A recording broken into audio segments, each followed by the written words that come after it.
Hello story lovers, welcome to Siri Vennela కథల ప్రపంచం. నేను మీ వెన్నెల. అరగెంట్ హస్బెండ్లో 1 or 2 పార్టీ రోజు తెల్లవారు లేచాక అతని పక్కన వివస్త్రగా ఉన్న శామ్ని చూసి తనను తాను చూసుకున్నాడు విక్రాంత్. జరిగింది గుర్తు రాగానే ఏ ఎక్స్ప్రెషన్ లేకుండా వెంటనే బెడ్ దిగి తన డ్రెస్ వేసుకొని శామ్ లేచేంత వరకు అక్కడే వెయిట్ చేస్తూ ఉన్నాడు. ఆమె లేవగానే శామ్ని చూసి, ఎందుకు శామ్ నాకు అడ్డు చెప్పలేదు? నేను నా మైరాని తప్ప మరొకరికి ఎప్పటికీ ఆ స్థానంలో ఊహించుకోలేనని నీకు తెలుసు కదా. అయినా ఎందుకు నాతో ఇలా? అంటే ఇదంతా నువ్వే కావాలని చేశావా? ఇలా చేసి నేను మత్తులో ఉండగా నాతో కలిసిపోయి నా జీవితంలోకి రావాలి అనుకుంటున్నావా అని అంటున్న విక్రాంత్ మాటలు ఆమె సున్నితమైన మనస్సుని శూలాల్లా పొడుస్తున్నాయి. కళ్ళల్లోంచి కన్నీరు తప్ప నోట్లోంచి మాటలు బయటకు రావట్లేదు శామ్కి. చెప్పు శామ్, ఇదంతా ప్లాన్ ప్రకారమే చేసావు కదా, ఇప్పుడెందుకు ఏడుస్తున్నావు? ఇలా ఏడ్చి కూడా నన్ను సాధిద్దామనుకుంటున్నావా? ఇంకేంటి, ఇదేగా నీ ప్లాన్? ఒకవేళ ఇది మాత్రమేనా?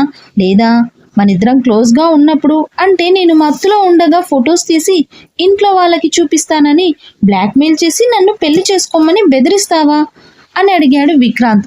శామ్ బాధగా, బావా ప్లీజ్. విక్రాంత్ వెటకారంగా, ఎందుకు శామ్ ఆ ఏడుపు? ఇలా జరగాలనే కదా ఇంత ప్లాన్ చేశావు.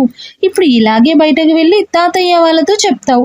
ఆ తర్వాత అందరి బలవంతం మీద నా జీవితంలోకి వస్తావు, అంతే కదా అన్నాడు విక్రాంత్.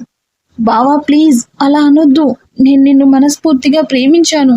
నీ మనసులో ప్రేమగా నాకు చోటు కావాలని అనుకున్నానే తప్ప మోసం చేసి నీ జీవితంలోకి బలవంతంగా రావాలని నేనెప్పుడూ అనుకోలేదు, అనుకోను కూడా అంది శామ్ బాధగా. నువ్వు నిజంగా అనుకున్నా కూడా అది జరగని పని శామ్. నా మనసులో నా జీవితంలో ఎప్పటికీ మైరా మాత్రమే ఉంటుంది. కాదని నువ్వు ఎంత ప్రయత్నించినా అది వృధా ప్రయాసే అవుతుంది.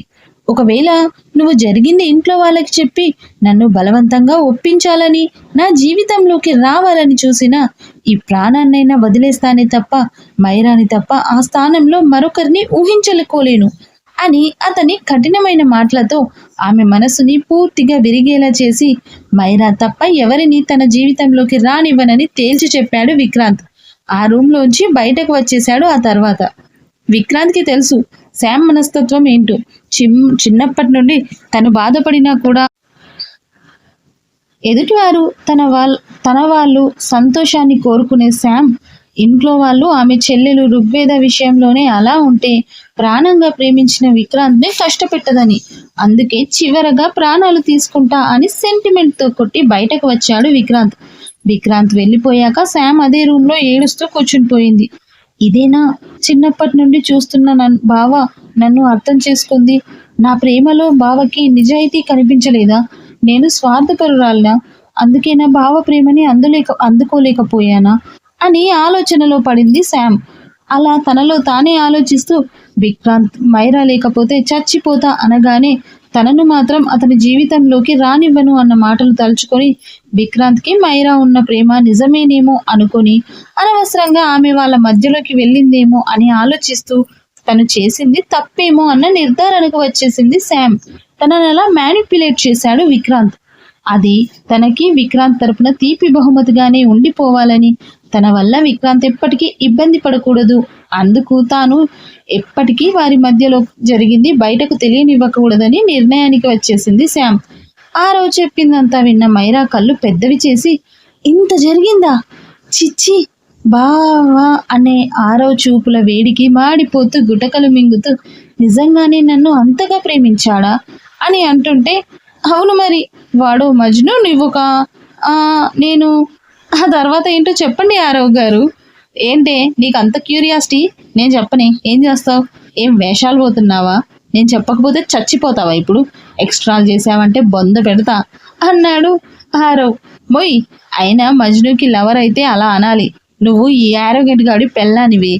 అయ్యాక మజ్ను ప్రేయస్తో నీకు పోలిక ఎందుకే అని కసరగానే మైరా దెబ్బకి తాను ఏ విషయంలో క్యూరియాసిటీ చూపించిందో అర్థమయ్యి టక్కున తలదించేసింది. నువ్వు తనని చూసుకో, నేను ఆ మజ్ను గాడి మక్కలు ఇరగొట్టి బొక్కలు చూర చూర చేసి వాడి డెడ్ బాడీని ఫ్రీగా కుక్కలకి విసిరి వస్తాను అన్నాడు ఆరవ్.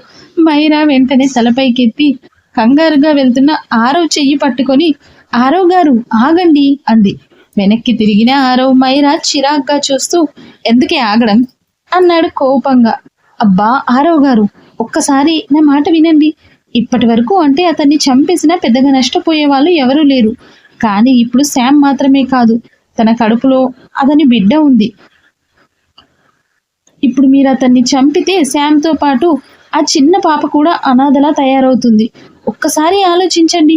అతను బ్రతికి లేకపోతే అందరూ శామ్ని ఎన్ని మాటలు అంటారో అని నచ్చ చెప్పాలని చూసింది మైరా. అంటే ఏమంటున్నావు డస్కి నువ్వు? శామ్ ఆ ప్రెగ్నెన్సీని యాక్సెప్ట్ చేయాలంటావా? ఆ దరిద్రుడు చేసిన తప్పుకి ఈ పిల్ల జీవితాంతం వాడినే తలుచుకుంటూ బ్రతకాలి అంటావా?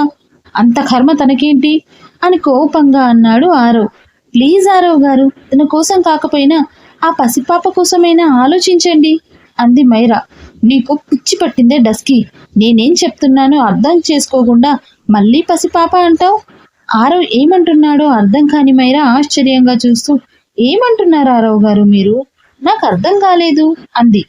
ఇందులో అర్థం కాకపోవడానికి ఏముందే పిచ్చి డస్కీ, అదేదో మత్తులో జరిగిపోయిన దానికి అనవసరంగా శామ్ జీవితాన్ని నాశనం చేసుకోమంటావా?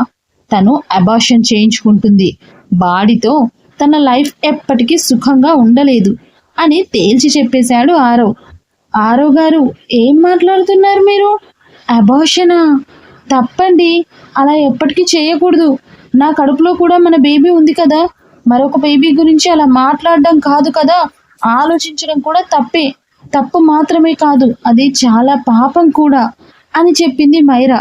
ఏంటే పాపం? వాడు ఎప్పటికైనా శామ్ ప్రేమని అర్థం చేసుకుంటాడని నాకైతే అస్సలు నమ్మకం లేదు. అలాంటి వాణ్ణి మార్పు కోసం జీవితాంతం ఎదురు చూస్తూ అనవసరంగా తన లైఫ్ స్పాయిల్ చేసుకోమంటావా అన్నాడు ఆరవ్ కోపంగా. ఆ బిడ్డను తను కడుపులో మోసి ఆ బిడ్డ బయటకు వస్తే అప్పుడు పాపం అవుతుంది. తను పెరిగే కొద్దీ తన తండ్రి ప్రేమను నోచుకోకపోతే అప్పుడు పాపం అనాల్సి వస్తుంది ఆ పాప గురించి.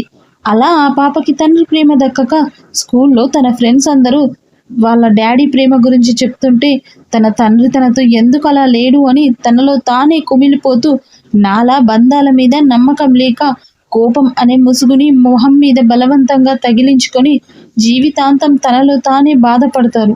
అది అసలైన పాపం అని ఎమోషనల్గా చెప్పాడు ఆరవ్.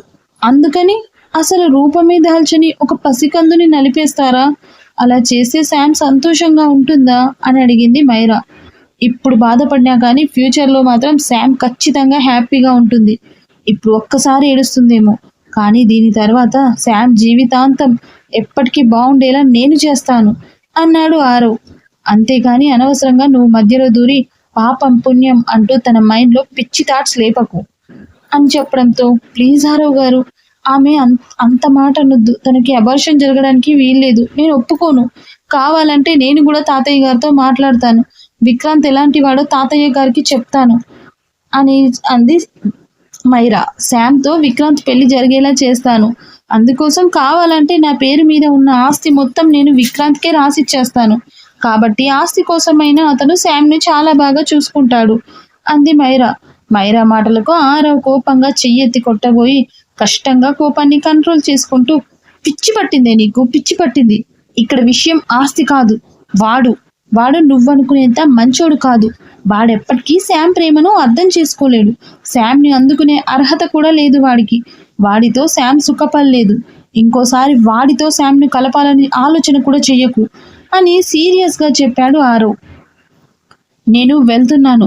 నువ్వు అనవసరమైన పెత్తనాలకు పోయి ఇంట్లోంచి అడుగు బయట పెట్టావంటే కాళ్ళు విరగ్గొడతా అని సీరియస్గా వార్నింగ్ ఇచ్చి ఆవేశంగా బయటకు వచ్చేశాడు ఆరవ్.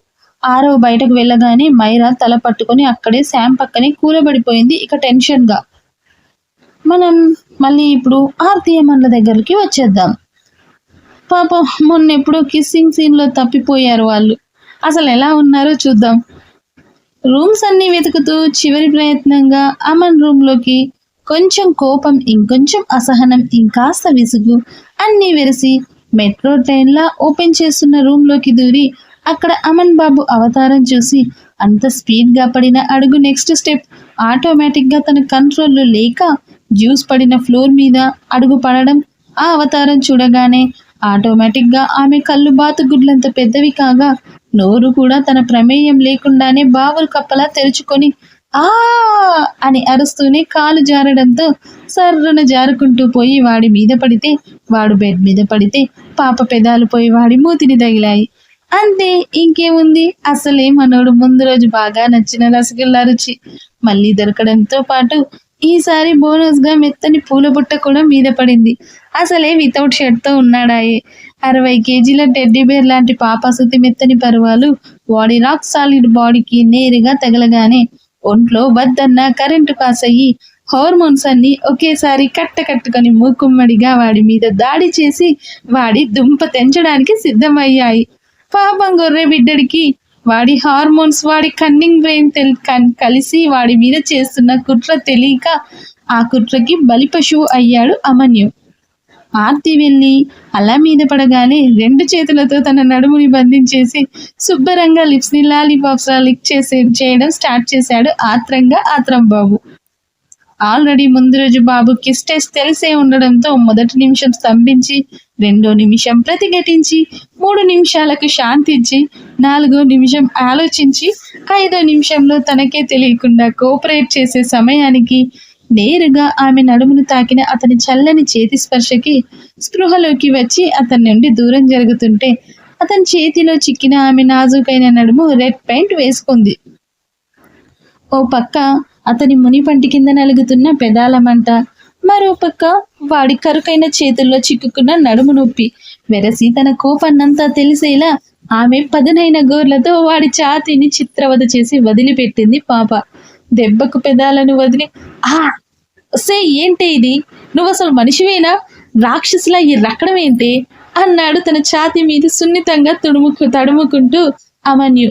ఇంకేముంది, పాప దబ్బున లేచి వాడి పొట్ట మీద అటో కాలు వేసి కూర్చొని తను తల తిప్పకుండా ఓ చేత్తో వాడి జుట్టు పట్టుకొని మరి ఇదేంట్రా దున్నపోతా అని తన టాప్ కొద్దిగా పైకెత్తి మరీ రెడ్ పెయింట్ వేసుకొని రంగు మారిన ఆమె నడుముని చూపించి అడిగింది ఆర్తి పాప.